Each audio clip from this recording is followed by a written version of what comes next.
Salam, hər vaxtınız xeyir. Bu da bizim 25-ci dərsimiz. Keçən dərs biz öyrəndik ki, əgər cümlənin mübtədası I, you, we, they və yaxud da hər hansısa bir cəm isim olarsa, həmin cümlənin sualını düzəltmək üçün biz onun qarşısında do işlədirik. Digər sözləri isə həmişəki ardıcıllıqla yazırıq. Məsələn desək, onlar kafeyə gedir. Baxın, sual cümləsidir və mübtədamız onlardır. Onlar olanda, yəni theydirsə, deməli sualı düzəldəndə qarşısında do işlədirik. Olur, do they, sonra gedir, go, sonra da kafeyə. Və kafe bizim yeni sözümüzdür. Bu şəkildə yazılır. Cafe deyilir, cafe. İndi cümlədə sadəcə kafe yox, kafeyə deyildiyinə görə olur to cafe. Və bilirsiniz ki, bizim bunlardan əlavə hələ 3 dənə də şəxs əvəzliyimiz var. He, she, it. Bəs bunların sualı necə düzəlir? Baxın, yadda saxlayırıq ki, əgər cümlənin mübtədası he, she, it olsa və yaxud da hansısa tək isim olsa, onda həmin cümlənin sualını düzəltmək üçün biz onun qarşısında do yox, does işlədirik. Yəni, do feilinə es əlavə edirik, olur does. Yəni, belə yazılır, does deyilir. Digər cümlə üzvləri isə eyni ardıcıllıqla yazılır. Məsələn, belə bir təsdiq cümləsi quraq. O supermarketə gedir. Birinci deyirik, o gedir. He goes. Ondan sonra da supermarketə. Və supermarket sözü bu şəkildə yazılır. Supermarket deyilir. Supermarket. İndi burada sadəcə supermarket yox, supermarketə deyildiyinə görə olur to the supermarket. Və yadınıza gəlirsə biz demişdik ki, əgər mübtəda he, she, it olsa, ondan sonra gələn feilin sonuna ya s ya da es artırırıq. Və burada go sözü o hərf ilə bitdiyi üçün es əlavə etdi, yəni es şəkilçisi. Amma indi bu cümləni suala çevirmək istəsək, onda mübtəda he olduğu üçün birinci does işlədirik, ondan sonra isə deyirik he go to the supermarket. Yəni, cümlənin əvvəlində does işlətdiyimizə görə feilin sonundakı es şəkilçisi düşür. Deməli, belə başa düşürük ki, əslində biz burada da sual düzəltmək üçün cümlənin qarşısında do işlətdik. Sadəcə feilin sonuna artırdığımız s və yaxud da es şəkilçisi burada do'nun yanına gəlir. Ona görə də biz artıq feilin yanında s və yaxud da es işlətmirik. Deməli, soruşmaq istəsək ki, o supermarketə gedir, onda deyirik, does he go to the supermarket? Və burada baxın, iki cümlə verilib. Birində mübtəda he olduğu halda do işlənib, ona görə cümlə səhvdir. İkincisində isə mübtəda he olduğu üçün does işlənib, yəni bu isə düzdür. Amma bundan sonra gələn feilin sonuna es əlavə olunub. Biz isə öyrəndik ki, sual düzəltmək üçün does istifadə etmişiksə, feilin sonuna nə s, nə də es şəkilçisi əlavə etmək olmaz. Yeni sözümüz bişirmək. Bu şəkildə yazılır, to bake deyilir, bake. Amma cook sözündən fərqli olaraq bu sobada bişirməkdir. Məsələn deyək, anam tort bişirir. Birinci deyirik, anam bişirir, yəni my mom bakes, ondan sonra da tort, yəni a cake. Deməli, bu bizim yeni sözümüzdür. Bu şəkildə yazılır. A cake deyilir. Cake. Tort, cakes deməkdir. Və yaxud da bu cümləni suala çevirsək, yəni soruşmaq istəsək, sənin anan tort bişirir, onda birinci ya do deməliyik, ya da does. Və burada sənin anan deyəndə bilirik ki, bir nəfərdən söhbət gedir, onda deməli does işlətməliyik.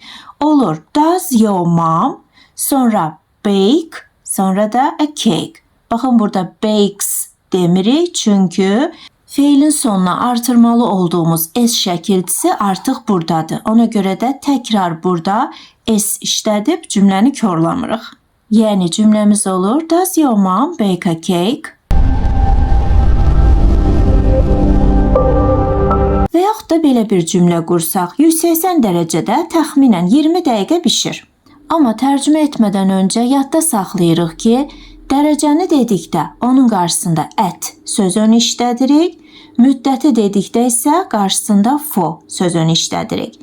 Yəni birinci deyirik bişir, bake. Ondan sonra 180 dərəcədə, amma birinci at sözünü işlədirik, sonra 180 dərəcə deyirik. Və 180 dərəcə ingilis dilində olur 180 degrees Celsius. Yəni 180-i 180 deyirik. Ondan sonra dərəcə sözünü degrees, Celsius isə Celsius. Və dərəcəni dedikdən sonra artıq müddəti deməliyik, yəni təxminən 20 dəqiqə.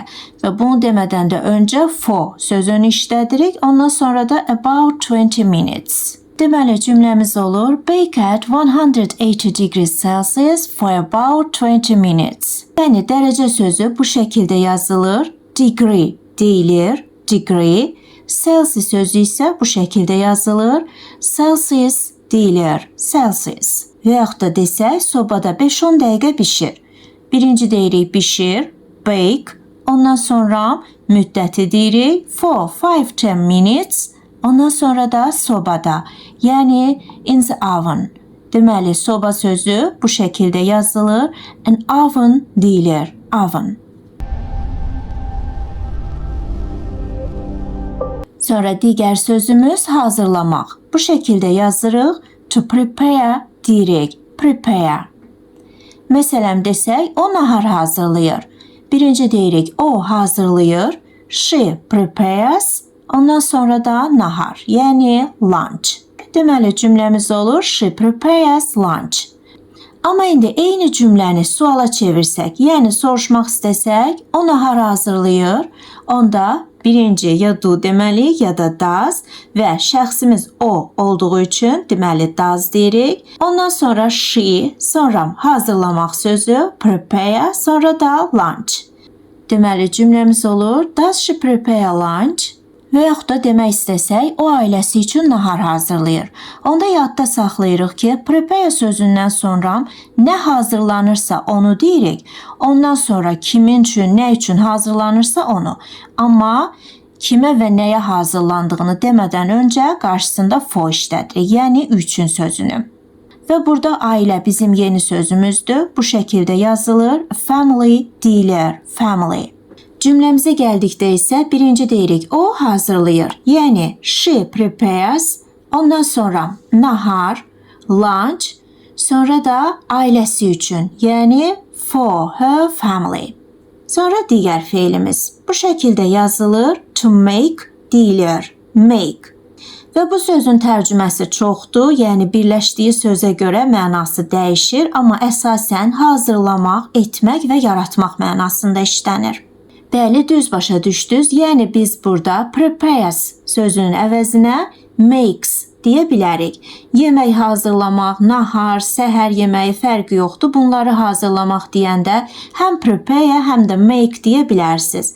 Və yaxud da sadəcə çay hazırlamaq, kofe hazırlamaq demək istəsək, make sözündən istifadə edə bilərik.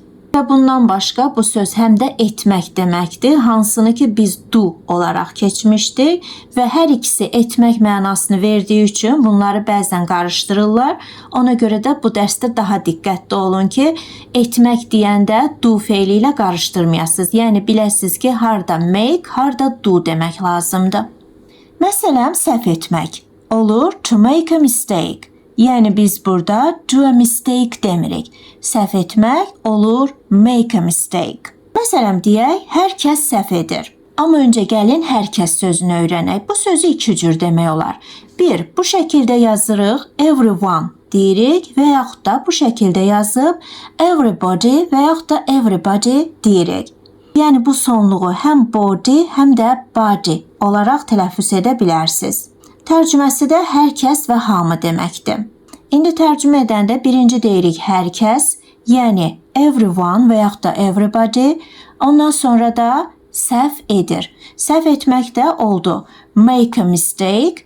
Amma everyone və yaxud da everybody deyəndə biz bunu cəm yox, tək olaraq götürürük. Ona görə də make yox, makes deməliyik.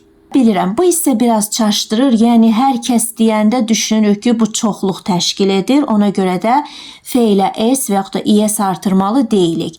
Amma bilirsiniz ki, ingilis dili möcüzələrlə doludur. Ona görə də yadda saxlayırıq ki, everyone və yaxud da everybody dediksə, ondan sonra gələn feylimizə ya s ya da s əlavə etməliyik. Amma əslində bu qaydanı da yadda saxlamaq o qədər çətin deyil. Çünki baxın, sözün sonunda one sözü var. Yəni burada elə deyir ki, mən bir nəfərəm. Məni bir nəfər kimi düşün. Və body, yəni body bədən deməkdir. Bu da görürsünüz söz təkdədir.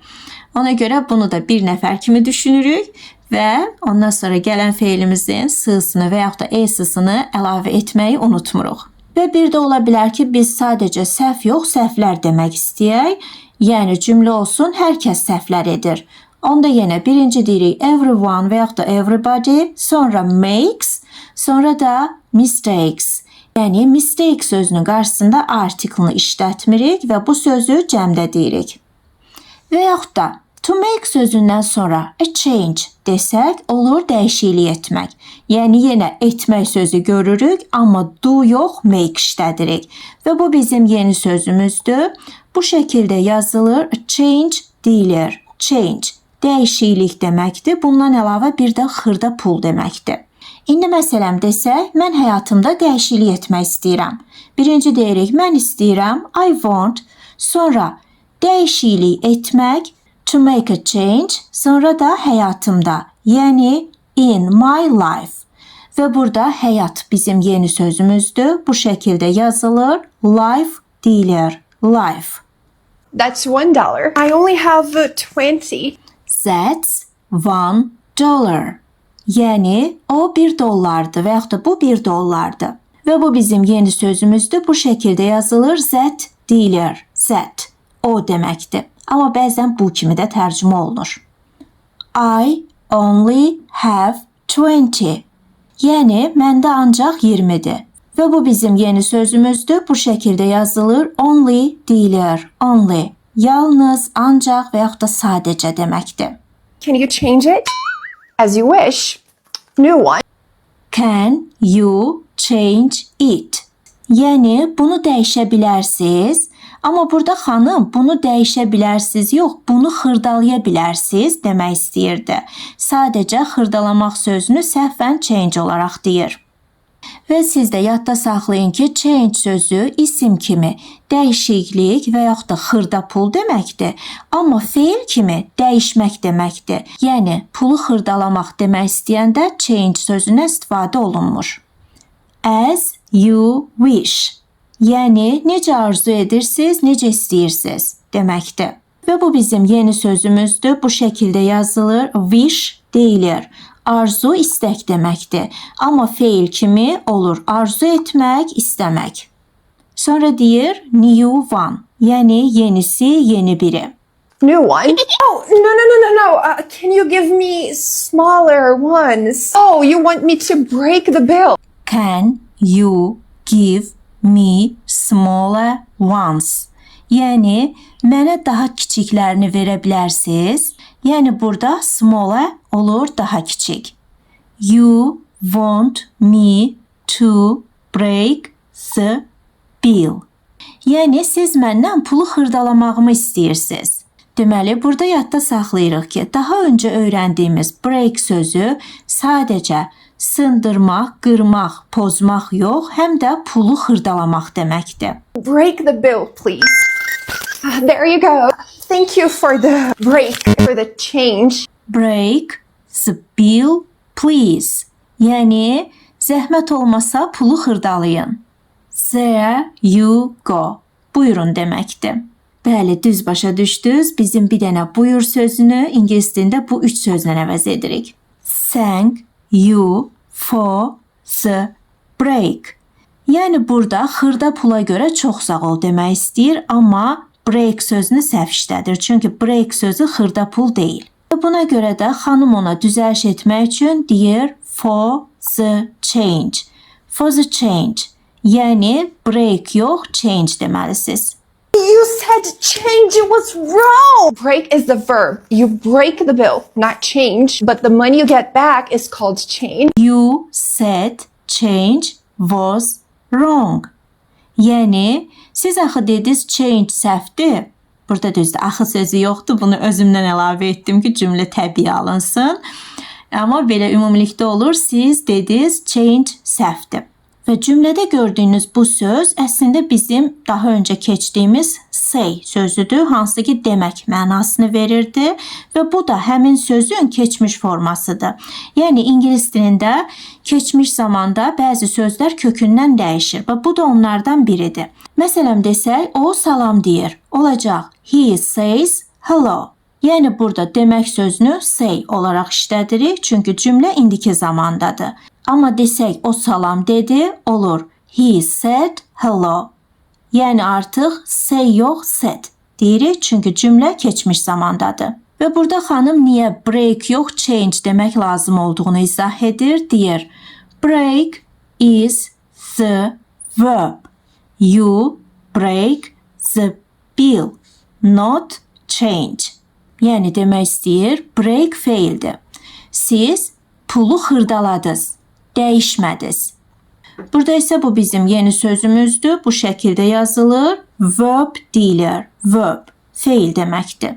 Bunu isə daha öncə dedim, yəni to break həm də xırdalamaq deməkdir, yəni pulu xırdalamaq.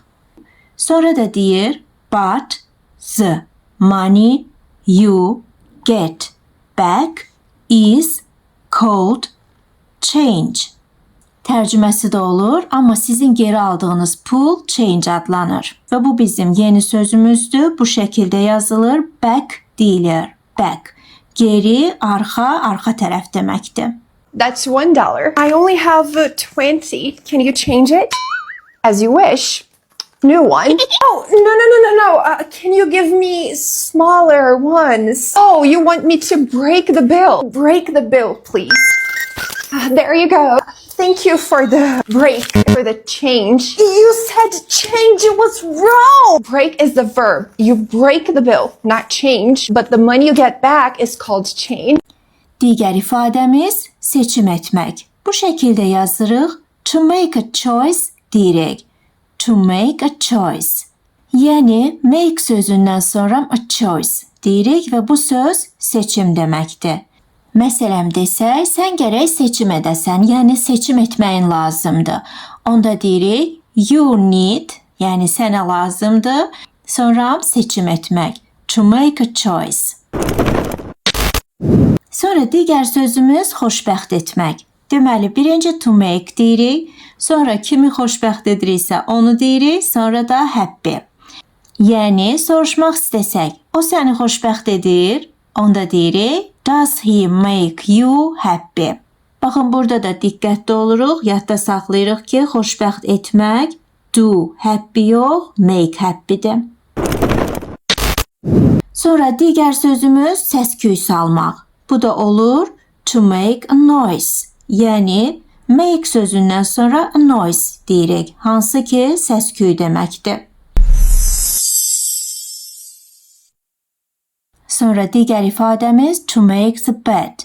Bu da olur yatağını yığmaq, yerini səliqəyə salmaq. Məsələn soruşsaq, o hər səhər yerini yığır. Onda olur does she make her bed every morning? Və biz burada the bed demirik, her bed deyirik, çünki o öz yerini yığır, öz yerini səliqəyə salır. Ona görə də şəxsə uyğun olaraq yəli əvəzli işlədirik. Məsələn desək, mən öz yatağımı səliqəyə salıram, onda olur I make my bed. Sonra digər sözümüz to make money, yəni pul qazanmaq. Məsələn desək, mən pul qazanmaq istəyirəm. Olacaq I want to make money. Amma indi make sözündən sonra money yox, a living desək, bu olur dolanmaq, pul qazanmaq, xərclərini qarşılamaq. Bilirəm, bu sözlər tanış gəldi, çünki biz bunu keçmişdik. Amma make yox, earn sözü ilə. Yəni, to earn a living və yaxud da to make a living hər ikisi olur dolanmaq, pul qazanmaq və xərclərini qarşılamaq. Və to earn a living ifadəsi ilə necə cümlə qururduqsa, to make a living ilə də eyni qayda ilə qururuq. Yəni, bu ifadəni dedikdən sonra by sözünü işlədirik. Ondan sonra da dolanmaq üçün nə edirdiksə, həmin feili ing ilə işlədirik. Məsələn, mən onlayn ingilis dili öyrədərək dolanıram. Birinci deyirik, mən dolanıram. I make a living. Ondan sonra by, sonra da teaching English online. Yəni teach feilini ing ilə işlədirik. Və bu bizim yeni sözümüzdür. Bu şəkildə yazılır. Online deyilir. Online. Və biz burada make sözünün yerinə earn sözünü də işlədə bilərik. Yəni cümləmizin tərcüməsi eyni olur.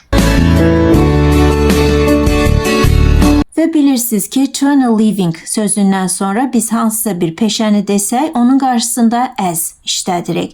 Və bu make sözü ilə də eynidir. Yəni to make a living, sonra as, sonra da hansısa peşə olur. Məsələn, mən müəllim kimi dolanıram, olur. I make a living as a teacher.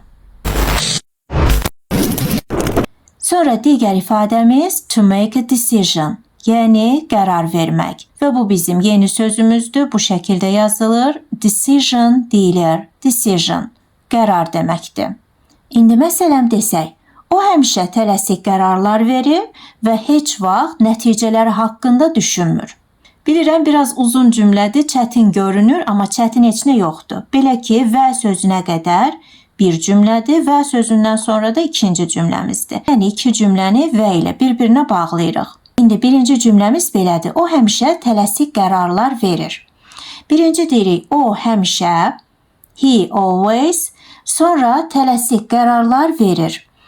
Qərar vermək oldu, to make a decision. Amma burada sadəcə qərar verir yox, tələsik qərarlar verir deyir. Ona görə birinci deyirik makes, sonra da tələsik qərarlar olur, hasty decisions.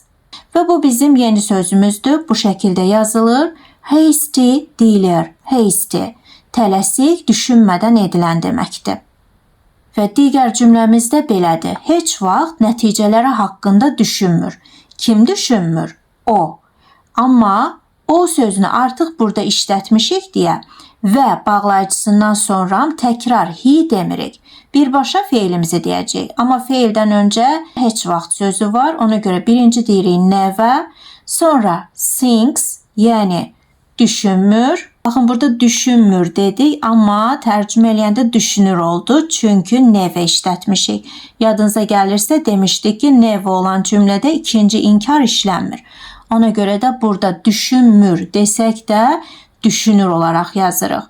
Sonra da deyirik nəticələri haqqında. Olur, about their consequences.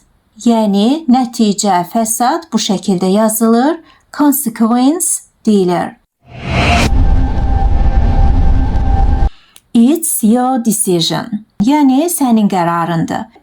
Deməli, kiməsə demək istəsək, özün bilərsən, sən bilərsən, sənin qərarındır. Onda deyirik, it's your decision. Amma bu sözləri deməyin başqa yolları da var. İndi gəlin onları öyrənək. Different ways to say it's your decision. Okay, what should I reply to him? Different ways to say it's your decision. Yəni, sənin qərarındır deməyin fərqli yolları. Və bu bizim yeni sözümüzdür. Bu şəkildə yazılır. Different deyilir. Different. Müxtəlif, fərqli, başqa deməkdir. Bu söz isə yol deməkdir. Belə yazılır. Way deyilir. Way. Okay, what should I reply to him? Yəni, yaxşı, mən ona nə cavab verim? Burada da yeni sözlərimiz var. Biri bu şəkildə yazılır. To reply deyilir. Reply, cavab vermək deməkdir. Digəri isə belə yazılır. Should deyilir. Should. Gərək, lazımdır deməkdir.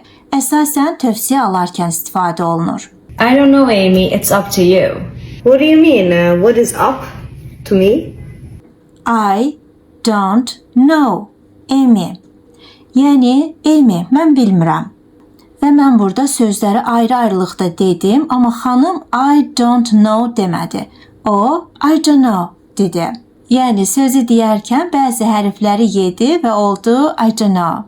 Yəni, siz də mən bilmirəm demək istəsəz, I don't know yox, I don't know deyə bilərsiniz. I don't know. It's up to you. Baxın, bu ifadədə sənin qərarındır, sən bilərsən, özün bilərsən mənasını verir. Amma xanım bu ifadəni bilmədiyi üçün soruşur. What do you mean? Yəni, nə demək istəyirsən? What is up to me? Mənə nə olub, məndən nə asılıdır? I mean, it's your call. My call. The ball is in your court now. I don't understand. I mean, it's your call. Bu isə belə tərcümə olunur. Demək istəyirəm, özün bilərsən. Yəni, it's your call ifadəsi də sənin qərarındır, özün bilərsən, sən bilərsən deməkdir. Və bu ifadəni də xanım bilmədiyi üçün deyir, my call, mənim zəngim. Sonra eyni mənanı verən üçüncü ifadəmiz gəlir. The ball is in your court now. Bu bizim yeni sözümüzdür. Bu şəkildə yazılır. Court deyilir. Court. Meydança deməkdir. Və biz bu cümləni sözbəsöz tərcümə etsək, onda olur top indi sənin meydançandadır. Amma təbii ki, belə demirik. Bu cümlənin tərcüməsi olur, sənin qərarındır, özün bilərsən, sən bilərsən. Və xanım bu ifadəni də bilmədiyi üçün deyir, I don't understand. Yəni, başa düşmürəm. Bu da bizim yeni sözümüzdür. Bu şəkildə yazılır. To understand deyilir. Understand. Başa düşmək. You're in the driver's seat. It is your decision to make. I don't know what you should text them. Oh, okay. Thanks for teaching me a million different ways to say it's your decision. You're welcome. Və eyni mənaya gələn dördüncü ifadəmiz. You're in the driver's seat. Burada da bir dənə yeni sözümüz var. Bu şəkildə yazılır. Driver və yaxud da driver deyilir. Sürücü deməkdir. Amma gördüyünüz kimi burada driver sözündən sonra yuxarıda apostrof qoyulub və s yazılıb. Belə olan halda biz buna sürücü yox, sürücünün deyirik. Yəni bu apostrof s Azərbaycan dilində ın, in, un, ün, nın, nin, nun, nün yiyəlik hal şəkilçisidir. It's your decision to make. I don't know what you should text him. Tərcüməsi də olur, bu sənin qərarındır, mən bilmirəm nə yazasan. Və burada bir dənə yeni sözümüz var, bu şəkildə yazılır, to text deyilir, text, yazmaq deməkdir. Oh, okay, thanks for teaching me a million different ways to say it's your decision. Tərcüməsi isə belədir. Oh, tamam. Mənə qərar sənindir cümləsinin milyon dənə fərqli yolunu öyrətdiyinə görə təşəkkürlər. Və burada milyon bizim yeni sözümüzdür. Bu şəkildə yazılır. A million deyilir. Million. Sonda isə deyir, you're welcome. Yəni, buyur dəyməz. Və welcome sözü ayrılıqda xoş gəlmisiniz deməkdir, amma you're welcome deyəndə olur dəyməz buyurun. Və bir də ingilis dilində seçim sənindir, qərar sənindir, özün bilərsən demək istəsək, choice sözündən də istifadə edə bilərik, yəni seçim sözündən. Onda cümləmiz olur, the choice is yours. The choice is yours. Choice is yours. The choice is yours. The choice is yours. The choice is yours. The choice is yours. The choice is yours. Və yaxud da it's your choice. It's your choice! It's always your choice! Bugünlük dərsimizdə bu qədər. Bu gördükləriniz bizim keçən dərsin ev tapşırıqlarıdır. Əgər yazmısınızsa buyurub yoxlaya bilərsiniz. Bu isə bizim yeni tapşırığımızdır. Burada cümlələri tərcümə edirik. İkinci tapşırıqda isə boşluqlara uyğun gələn sözləri yazırıq. Yəni ya do ya da make. Tapşırıqlarımız da aydın oldusa, sağ olun, salamat qalın. Gələn dərs görüşmək ümidi ilə.